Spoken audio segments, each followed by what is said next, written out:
ख्वाहिशों से नहीं गिरते हैं फूल, झोली में करम की शाखा को हिलाना होगा। कुछ नहीं होगा कोसने से, अंधेरे को अपने हिस्से का दिया खुद ही जलाना होगा। आप सभी को राधे राधे। मैं फिर से लेकर आई हूँ एक और कहानी। उम्मीद करती हूँ ये सारी कहानियाँ आप सभी को अच्छी लगती होंगी ज़रूर, तभी तो आप इतने ध्यान से और प्यार से सुनते हैं। आप सभी के प्यार के लिए बहुत बहुत धन्यवाद। एक पंछी एक मंदिर के बाहर पेड़ पर घोंसला बनाकर रहता था। मंदिर के सामने समुद्र नारायण थे। जो पंछी था उसके घोंसले में छोटे छोटे सुंदर अंडे रखे थे। दाना चुगने जाता था।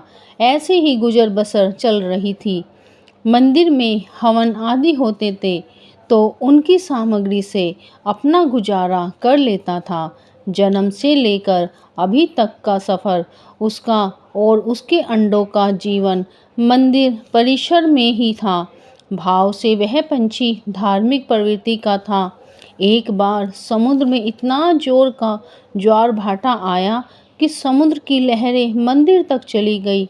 इतनी ऊंची पहुंच गई कि घोंसला जो था पेड़ पर उसे बहा कर ले गई। पंछी दाना चुगने गया हुआ था लेकिन उसके अंडे बह गए। पंछी लौट कर आया तो देखा सब कुछ उजड़ गया था। पंछी ने पेड़ देखा, अपना घोंसला, अंडे देखे तो वहाँ कुछ भी नहीं था। पंछी ने उड़ान भरकर देखा तो घोंसला सुरक्षित था, अंडे भी थे मगर घोंसला बह रहा था। समुद्र के ऊपर ही तो पंछी ने किनारे पर खड़े होकर समुद्र नारायण से प्रार्थना की, हे समुद्र नारायण भगवान, मैंने आपका कोई अनहित नहीं किया, कभी आपका कुछ बिगाड़ा नहीं है। आप भी मेरा कुछ अनहित नहीं करना चाहते। आपके अंदर प्रकृति रूप से ज्वार भाटा आया जो आप मेरे घोंसले को बहा कर ले गए। मैं आपसे प्रार्थना करता हूँ कि मेरे बच्चे निर्दोष हैं, वह अभी इस दुनिया में आए भी नहीं हैं, उनका जन्म भी नहीं हुआ है।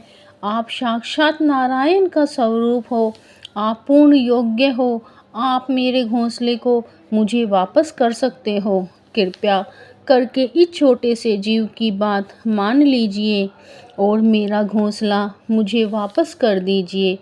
समुद्र नारायण को कुछ भी कह लो, वह सुनते नहीं हैं। पंछी की बात सुनकर समुद्र थोड़ा अहम में आ गए और वह प्रकट हो गए और बोले, तुम क्या समझते हो? छोटे से पंछी हो, तुम्हारा क्या अस्तित्व है? तुम्हारा तो कोई अस्तित्व ही नहीं है। संसार में पृथ्वी पर जितना भूमंडल है उतना मेरा स्तर है। पृथ्वी पर मुझे कोई नहीं सुखा सकता। पंछी बोला, ये मैं आपको सुखाने के लिए नहीं कह रहा हूँ, मुझे मेरा घोंसला दे दो।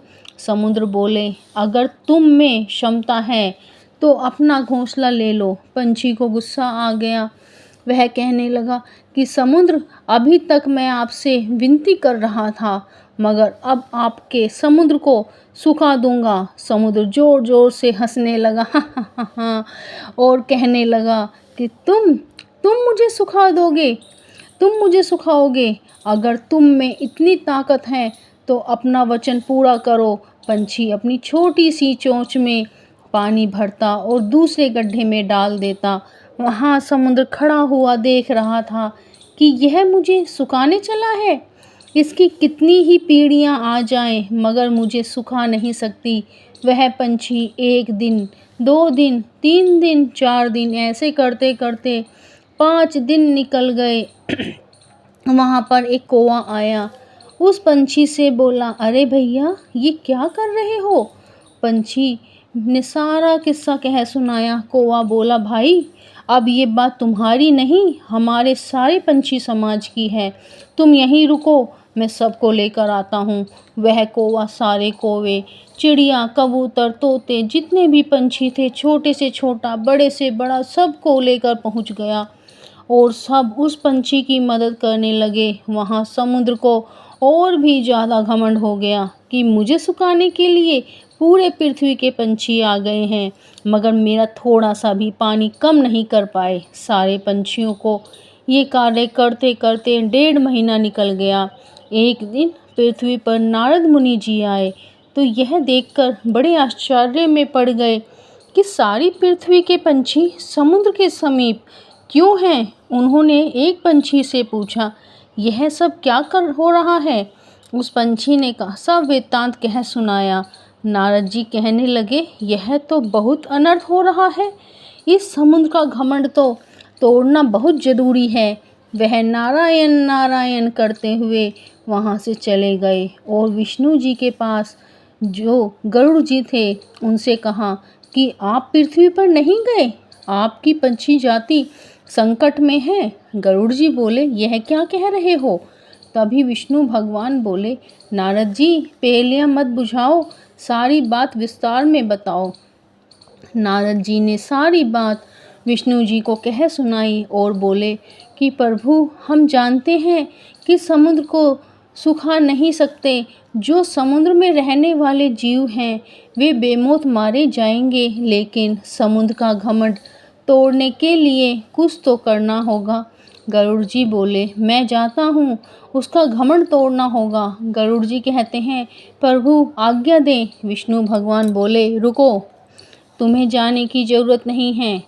विष्णु भगवान ने अपना सुदर्शन चक्र उठाया और कहा कि इतनी तीव्र गति से जाना कि समुद्र को पल भर में सुखा देना, मगर उसमें रहने वाले जो जीव जंतु हैं उन्हें तनिक भी हानि ना पहुँचे। सुदर्शन चक्र तीव्र गति से पृथ्वी की ओर बढ़ता चला गया और पल भर में समुद्र के ऊपर पहुँच गया और पलक झपकते ही धीरे धीरे समुद्र का वेग कम होता चला गया। समुद्र को बहुत पछतावा हुआ कि मेरा वेग इतना कम होने लगा है। वह हाथ जोड़कर सुदर्शन चक्र से कहने लगे कि मेरे अंदर जो जीव जंतु हैं वह मर जाएंगे, पूरी पृथ्वी नष्ट हो जाएगी, मेरा अस्तित्व ही मिट जाएगा। प्रभु कृपा कीजिए, कृपा कीजिए। तभी विष्णु भगवान प्रकट हुए और कहने लगे, तुम पर बीती तो अपना और अपने जीव जंतु की चिंता सताने लगी, और जो वह छोटा सा पंछी तुमसे इतनी विनती कर रहा था कि मेरा घोंसला दे दो, उसकी एक ना सुनी।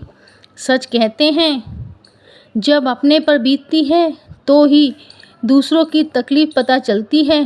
तुम्हें यह अहम था कि तुम्हें कोई सुखा नहीं सकता, अहम ही ले डूबता है।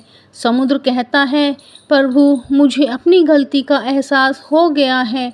समुद्र उस पंछी का घोंसला लेकर पंछी के पास गया और उससे माफ़ी मांगी, मुझे क्षमा कर दो, तुमने मेरा अभिमान तोड़ दिया। छोटी सी चींटी भी इतने विशाल हाथी को मार सकती है। पंछी अपना घोंसला और उसमें छोटे छोटे अंडे पाकर बहुत खुश हो गया और उसने विष्णु भगवान का शुक्रिया किया और बोला, जिस पर आपकी कृपा हो तो उसका बाल भी बांका नहीं हो सकता। प्रेम से कोई छोटा या बड़ा नहीं होता, ना ही मान अपमान होता है। इसमें जो जितना झुकता है उतना ही ऊंचा स्थान पाता है। राधे कृष्ण सब पर अपनी कृपा बनाए रखें। अगर आपको ये कहानी अच्छी लगे तो कमेंट में राधे राधे ज़रूर लिखना। लाइक सब्सक्राइब करना अगर अच्छी लगे तो। मैंने फेसबुक पर भी पेज बनाया है, लिंक डाल दिया है, फेसबुक पर भी फॉलो करें। फिर मिलेंगे एक और नई कहानी के साथ। राधे राधे।